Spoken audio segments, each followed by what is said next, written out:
अच्छा तो एक काम कीजिए, जब हमें कभी भूख लगे, प्यास लगे, कुछ भी लगे तो हमको थोड़ा सा इथेनॉल ही दे दीजिए, क्योंकि अब ऐसा लग रहा है कि सारी चीजों की दवाई इथेनॉल ही है। सब चीज की प्राथमिकता इतनी इथेनॉल को दे दी जाएगी, E20 E85 कर दिया जाएगा कि उस चक्कर में चीनी महंगी हो जाए और अब अंडा तक महंगा हो रहा है। अब आप सोचेंगे अंडे का क्या कनेक्शन है इथेनॉल का? साहब है, जिस चीज से आप इथेनॉल बना रहे हैं वो दरअसल किसी की खुराक है। फूड वर्सेस फ्यूल की जो बहस है वो आज जितनी प्रासंगिक है उतनी पहले कभी नहीं थी, और ये सिर्फ इथेनॉल की एक जिद की वजह से हुआ है, इथेनॉल को जल्दबाजी में थोपने की वजह से हुआ है कि अब इस देश के अंडे तक महंगे हो रहे हैं। कहां जाकर के रुकेंगे हम? क्या क्या महंगा करा देंगे? और कब तक प्रेस इंफॉर्मेशन ब्यूरो और तमाम लोगों से ये बुलवाते फिरेंगे कि इसका कोई डायरेक्ट कनेक्शन नहीं? आपने हर तरीके से लोगों को ही मुजरिम बना दिया है, लोगों को ही परेशान कर दिया है। इथेनॉल की वजह से मेरी गाड़ी में एवरेज मेरी कम होगी, मेंटेनेंस कॉस्ट मेरा बढ़ेगा, इथेनॉल में पानी मुझे मिलेगा, उसको लेकर के तकलीफ मैं झेलूंगा, पुरानी गाड़ी के बजाय नई गाड़ी लूंगा। इस सब के साथ साथ आपने बोला कि मेरा आयात का बिल कम हो रहा है, देश का कितने फायदे की बात है, तो उसमें चीनी कम हो जाएगी, चीनी कम होगी तो आप चीनी इंपोर्ट करेंगे, तो एक चीज इंपोर्ट करके आप दूसरी इंपोर्ट कर रहे हैं, इस बीच मेरी चीनी महंगी हो जाएगी और अब लो मेरा अंडा तक महंगा हो गया।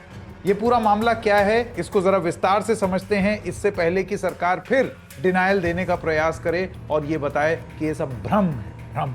नमस्कार, मेरा नाम है संकेत उपाध्याय और आप देख रहे हैं इशारों इशारों में डबल चेक पर।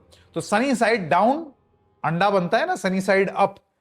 Egg prices are rising on ethanol push. सबसे पहले मैं आपको एक खबर दिखा दूं, ये देखिए, ये आज की इकोनॉमिक टाइम्स में एक प्रशांत जी ने खबर छापी है जिसमें वो कहते हैं prices up nearly 40% over last year as rising diversion of maize for ethanol production tightens feed supplies. क्या बोला गया था? हमको क्या बताया गया था कि गन्ने से नहीं बन रहा अब इथेनॉल उतना, अब तो दरअसल हम लोग मेज से बना रहे हैं, मक्के से बना रहे हैं।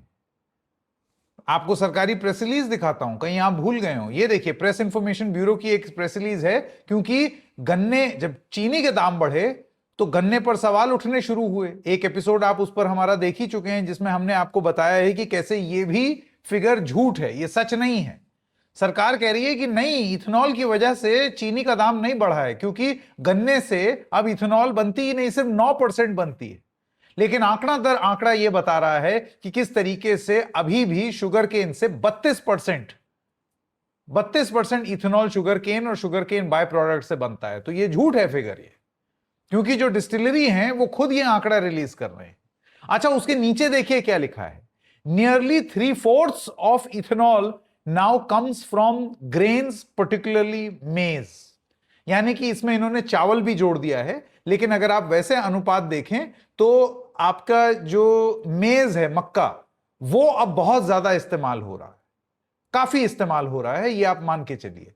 एक तो उसके एनवायरमेंटल फायदे ये हैं कि वो बहुत ज्यादा पानी नहीं पीता है जितना आपका शुगर केन पी जाता है, लेकिन उसका एक और परिणाम हो गया, और यही जितने एग्रीकल्चरल साइंटिस्ट थे वो लगातार यही चीज बोल रहे थे। चीफ इकोनॉमिक एडवाइजर तक ने यही सलाह दी कि फूड वर्सेस फ्यूल को ध्यान में दे के रहना। ये नहीं कि मतलब हम इथेनॉल ही बनाते चले जाए तो वो कहीं और से माइनस होगा अगर इधर प्लस होगा। लीजिए साहब, हो गया। इकोनॉमिक टाइम्स की रिपोर्ट देख लीजिए, ये बताती है sunny side down, egg prices rise on ethanol push. मतलब 40% अंडा महंगा हो गया है, क्योंकि मुर्गी के पास खाने के लिए वो क्या मेज ही खाती है मुर्गी, पोल्ट्री में मेज इस्तेमाल होता है, वो तो डाइवर्ट कर दिया आपने इथेनॉल के लिए। आप एडमिट कर रहे हैं अपनी इसमें प्रेस रिलीज में कि अब ज्यादा से ज्यादा हम उसी से बनाते हैं। तो ज्यादा से ज्यादा आप बना रहे हैं तो आपने बेचारी मुर्गी को भूखा मार दिया। अगर कोई मुर्गी हंगर इंडेक्स निकलेगा तो उसमें मुर्गियां कुपोषित हुई चली जा रही हैं भाई। इथेनॉल की मिलों को समृद्ध बनाने के लिए इस देश को और इस देश की मुर्गियों का जो ये शोषण हो रहा है उसकी वजह से इस देश के अंडे का उत्पाद कम हो गया और इस वजह से 40% अंडे के दाम बढ़ गए। अब क्या है कि ये पूरा आर्टिकल है, इसका एक और भी तमाम आर्टिकल्स के साथ मिला करके एक स्लाइड तैयार की है, आपको वो दिखाते हैं। तो sunny side down, egg prices rise on ethanol push 40%, जैसे कि आपने अभी उस स्टोरी में देखा 40% एक साल में ये दाम बढ़ा है। एक साल में, मतलब आप ये सोच रहे हैं एक साल में आपका अंडा महंगा हो गया 40%। और ये इसलिए हो रहा है, ये आर्टिकल साफ साफ कहता है कि क्योंकि आपने मेज उठा करके इथेनॉल प्रोडक्शन को दे दिया, तो मुर्गी खाएगी क्या? अब ये की इंग्रेडिएंट है पोल्ट्री फीड में। आप ये जान लीजिए कि मतलब आपको जब भी आपके पोल्ट्री सेक्टर में आपको कुछ भी करना होगा तो ये एक बहुत की इंग्रेडिएंट है। तो अगर ज्यादा से ज्यादा लोग इथेनॉल बनाने लगेंगे तो मुर्गी खाएगी क्या? उसका चारा है भाई। 35 से 40% increase in egg prices over the past 1 year. अब ये है national egg coordination committee, NECC, उनके आंकड़े हैं। आपको याद है पहले दूरदर्शन पे एक ऐड आया था कि संडे हो या मंडे रोज खाओ अंडे, है ना? तो वो यही NECC का ऐड था। तो नेशनल एग कोऑर्डिनेशन कमिटी ने अब ये बताया है कि भाई हमारे अंडे के दाम बढ़ गए और उसका कारण इथेनॉल है। किस किस को आप जिम्मेदार ठहराएंगे? कब तक आप ये बोलते रहेंगे कि नहीं इसकी वजह से भी नहीं है, उसकी वजह से भी नहीं है? खुद NECC कह रहा है। अब फार्म प्राइस जो अंडे का है वो है 7 रुपए प्रति अंडा, यानी कि ये एक्स फार्म प्राइस, यानी कि अगर आप पोल्ट्री फार्म में जाकर के लेंगे तो इतने का पड़ेगा। अब ऐसे तो होता नहीं है, आपके यहां आते आते वो एक पूरी फूड सप्लाई चेन और प्रोसेस चेन का हिस्सा बन जाएगा, तो उसमें ये दाम नहीं होगा। उसमें दाम बढ़ करके 9 रुपए हो गया, यानी कि the current retail prices paid by the consumers is upwards of 9 rupees. ये है 40% का इजाफा इन दामों में। अब मेज टू इथेनॉल क्या हो रहा है? 37% of the total maize production is now going to ethanol distilleries. इसका मतलब क्या होता है? इसका मतलब यह होता है कि अब जितना उत्पाद बन रहा है मेज का, मक्के का, उसका 37% जा रहा है इथेनॉल बनाने में। 37 बहुत बड़ी संख्या होती है। 37 ब्लेंडिंग मैंडेट है 20% का। सरकार खुद ही कह चुकी है, जैसे कि आप यहां देख चुके हैं, उसमें साफ साफ लिखा हुआ है कि 9% ही शुगर केन से होता है, बाकी हमने 3/4 तो हमने उसको अनाज पर शिफ्ट कर दिया। तो अनाज पे शिफ्ट कर दिया तो अब लो अनाज में प्रॉब्लम आ रही है।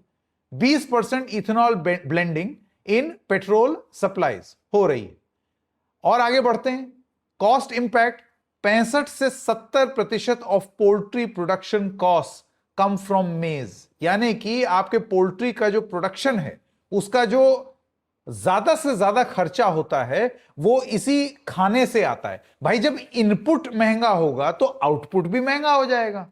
तो इनपुट महंगा क्योंकि हुआ है, इस वजह से आपका आउटपुट 40% महंगा हो गया, क्योंकि 70% इंपैक्ट इसी चीज का है। 60% ऑफ इंडियाज मेज supply is consumed by poultry companies. 60% वो इन्हीं पोल्ट्री कंपनीज को जाता है। 37% आप इथेनॉल ब्लेंडिंग करने लगे। अब आप ये कहेंगे कि सीधा सीधा मैथ कर लो, कोई दिक्कत तो हुई नहीं, अभी भी तो थोड़ा फालतू है। ऐसे नहीं होता साहब, ऐसे नहीं होता। मेज की खपत और चीजों में भी होती, इंसान भी खाते हैं, और भी चीजों में उत्पाद में इस्तेमाल होता है, रॉ मटेरियल और भी चीजों में इस्तेमाल होता है। तो ये लालच ऐसा हुआ इथेनॉल का, क्योंकि फिक्स प्राइस है, इस वजह से लोग डाइवर्ट हो गए उधर, और उसका नुकसान पोल्ट्री सेक्टर को हो गया। अब यह तय करना है कि पोल्ट्री या इथेनॉल, क्योंकि एक ही क्रॉप है, तो उसमें आप क्या इस्तेमाल करेंगे। अभी प्राइस हाइक जो हुआ है मेज का 26,500 रुपए प्रति टन, यह 14,000 रुपए था 3 साल पहले, अब 26,500 हो गया, यानी कि पोल्ट्री का दाम भी, ये आपका मेज का दाम भी बढ़ गया है।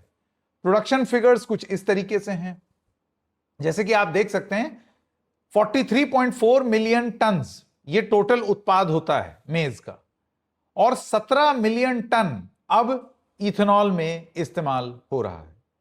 इथेनॉल डिमांड की वजह से, क्योंकि एकदम से 20% का मैंडेट आया, और डिस्टिलरीज की माने तो वो कह रहे हैं हमारा बहुत ज्यादा बंपर बन गया है भाई, हमने तो इतना इथेनॉल बना दिया है, और बढ़ा दो 27, 30, 35, 40 इथेनॉल भर दो गाड़ी में। उसकी वजह से हुआ यह है कि उसकी इथेनॉल की डिमांड की वजह से यह सप्लाई और टाइट हो गई, जो पोल्ट्री सेक्टर को नहीं मिल रही है। यही समस्या आप देख रहे हैं। 20% दाम, जो 40% दाम बढ़े हैं पिछले पूरे साल में, ये तो पिछले 5 महीने में अंडे का दाम रिवाइज हो गया है और 20% महंगा हो गया है। अब prices to remain firm and potentially rise as winter demand for eggs typically increases. अब आपको 2-3 बड़ी रोचक चीजें बताते हैं, और वो ये है कि अंडे का दाम दरअसल और बढ़ सकता है। तमाम रिपोर्ट्स ये कह रही हैं, क्योंकि विंटर मंथ्स में आपने देखा होगा सर्दी के टाइम पर वो उबला अंडा वगैरह की स्टॉल वॉल लग जाती हैं, लोग अंडे के अलग अलग प्रोडक्ट्स खाते हैं। अंडा थोड़ा शरीर को गर्म भी करता है, इस वजह से सर्दी में लोग अंडा ज्यादा खाने लगते हैं, उसकी खपत बढ़ जाती है। तो जब अंडे की खपत बढ़ेगी, यानी कि डिमांड बढ़ेगी और ऑलरेडी सप्लाई शॉर्टेज है, क्योंकि रॉ मटेरियल में प्रॉब्लम आ रही है, रॉ मटेरियल महंगा हो रहा है, तो फिर अंडा और ज्यादा महंगा होगा। यानी कि पिछले 5 महीने में अगर उसके 20% दाम बढ़े हैं और पिछले 1 साल में 40% दाम बढ़े हैं, तो अब आप अंदाजा लगा लीजिए कि सर्दी आते आते उसका दाम कितना ज्यादा बढ़ जाएगा। ये एक बात। अब आपको एक और चीज बता दूं, क्या बोला था इथेनॉल लाते हुए कि हम क्या कर रहे हैं? हम अपना इंपोर्ट बिल कम करना चाहते हैं, हम आयात पर निर्भर नहीं होना चाहते, आत्मनिर्भर होना चाहते हैं। तो आत्मनिर्भर होने की ऐसी चाहत, ऐसा पॉलिसी पुश कि चीनी इंपोर्ट करनी पड़ रही है, बन लो आत्मनिर्भर। और अब मक्के को भी इंपोर्ट करना पड़ रहा है। अब मक्का क्या है? मक्का रॉ मटेरियल है, जिससे जो मुर्गी खाती है पोल्ट्री सेक्टर में यूज होता है और उससे फिर अंडे बनते हैं। यहां पर आप देख लीजिए कॉर्न इंपोर्ट्स फाइनेंशियल ईयर 2025 में 1 मिलियन टन हो गया, यानी कि अब इंपोर्ट भी बढ़ रहा है। तो एक्सपोर्टर होने से अब हम लोग इंपोर्टर हो रहे हैं। यानी कि आपने एक प्रॉब्लम सॉल्व, पहले तो आपने ये बताया कि कितनी सख्त जरूरत है हमें इथेनॉल की, हर चीज, इसीलिए समाज में संतुलन चाहिए। ऐसे नहीं हो सकता कि कोई एक चीज उठा करके देखिए उसका असर। हम लोग एक्सपोर्टर से इंपोर्टर हो गए। Ethanol demand is changing India's position in the global मेज मार्केट। बहुत गर्व से हम लोग कह रहे थे ना कि ये देखो हम लोग ग्रेन से बनाते हैं, पर्यावरण में चलिए ठीक है वो कम पानी पीता है, लेकिन कहां तो हम एक्सपोर्टर हुआ करते थे मेज के, अब हम इंपोर्टर हो गए हैं। ये तब तमाम आर्टिकल्स हमको बता रहे हैं। Ethanol push higher feed cost, rising egg prices and consumers feel the pinch. अब आपको तय करना है, कमेंट सेक्शन में आप लिखिए और आप बताइए कि जितने गुण बताए गए हैं हमको, इथेनॉल ये इथेनॉल वो, मतलब हर चीज का समाधान इथेनॉल, हर चीज का समाधान, कुछ भी हो आपके जीवन में पेश है थोड़ा इथेनॉल, कि सब कुछ इस इथेनॉल के को झोंक दो। क्या यह तरीका ठीक है? क्या यह बात सही है? यह मैं आपके ऊपर छोड़ता हूं, कमेंट सेक्शन में आप जरूर लिखिएगा। फिलहाल थोड़े महंगे अंडे खाइएगा। इशारों में बस इतना ही, फिर मिलेंगे किसी और मुद्दे के साथ, तब तक के लिए नमस्कार।